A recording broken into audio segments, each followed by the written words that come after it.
life. You can have more than you've got because you can become more than you are. That's the challenge. And of course the other side of the coin reads, unless you change how you are, you'll always have what you got.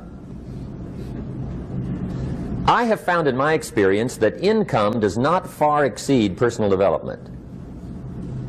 Now sometimes income takes a lucky jump, but sure enough, unless you grow out where it is, it'll usually come back where you are. Life has strange ways. If somebody hands you $1 million, best you become a millionaire quickly, so you get to keep the money. Otherwise, sure enough, it'll disappear. Somebody once said, if you took all the money in the world, divided it up equally among everybody, it would soon all be back in the same pockets. Incredible. Success is something you attract, not something you pursue. Success is looking for a good place to stay.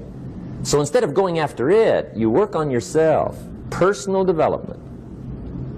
See, the major question to ask on the job is not what are you getting? The major question to ask on the job is, what are you becoming? See, the big question is not what am I getting paid here? The big question is, what am I becoming here? Because true happiness is not contained in what you get. Happiness is contained in what you become. So that's our major subject for tonight, personal development. Of all the assignments Mr. Shoaff gave me at age 25, this was probably the most difficult. In fact, I'm still working on this one. I think it's an unending challenge to see what you can become. The next subject is called Basic Laws. And it's good to study the basics. And I call these basics primarily because they come from the Bible. Now, I'm not a theologian or a minister, and that'll be apparent. But Mr. Shoaff taught me that the Bible was a good textbook for ideas and stories and success equations, how to live the better life. I found out that was true. He also taught me that the Bible is as practical as it is spiritual, and I found out that's true. If you look at your bank account and your income and you're not happy, there are several places in the Bible to check to see what the heck's wrong, so you can make the changes. And we're going to cover some of those tonight, called basics. Okay. The next subject is my favorite, setting goals. Mr. Shoaff taught me how to set goals. What a favor that was.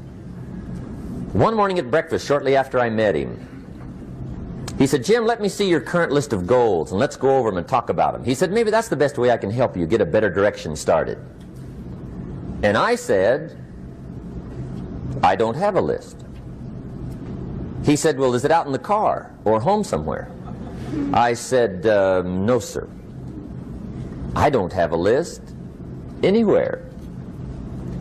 He said, well, young man, that's where we got to start.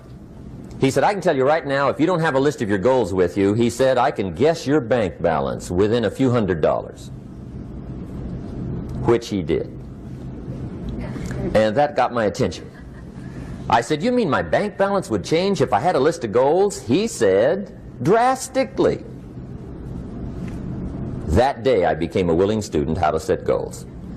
And sure enough, learning how to set goals changed my life. And I often wondered why no one had ever taught me how to set goals up until age 25. I went to high school, but if they offered it, I missed it. I went to college for a year, never heard it. I worked for Sears. Really. And to my knowledge, Sears never taught it. Right? How to set goals. So here I am, age 25, married, my family's starting, I've been to college, I'm working, and I still don't know how to set goals. But fortunately, when I was 25, I met the man who taught me how. And it revolutionized my whole life. Economically, socially, personally, it's incredible. So I want to share with you tonight what Mr. Shoaff shared with me, how to set goals. It can be a life changer. Okay. The next subject is the negative part of the seminar. Life is part negative, so we got to talk about the negative. And this subject is called diseases of attitude. Diseases of attitude. There's a lot of things that can wreck your chances to do well. We live in a rather dangerous world, so you got to be not only wise, you got to be careful. Now, attitude diseases are just as bad as physical diseases, right? High blood pressure, heart trouble. I mean, a lot of things will ace your chances to do well. So you've got to be careful. And attitude diseases are deadly. I mean, they'll destroy all the good things you start. Okay? So we'll go through those attitude diseases, how to spot them, how to look for them, what they are, and the cure. And I'm a pro on these because I've had them all, so I can give you excellent advice on these. Now, the last subject we're going to consider tonight is called the day that turns your life around. The day that turns your life around. And under this subject, we're going to talk about the emotions that can change your life. Human beings are emotional creatures, and emotions are powerful for life change. Now, of course, emotions are so powerful they can go either way on you. Emotions can either build or destroy.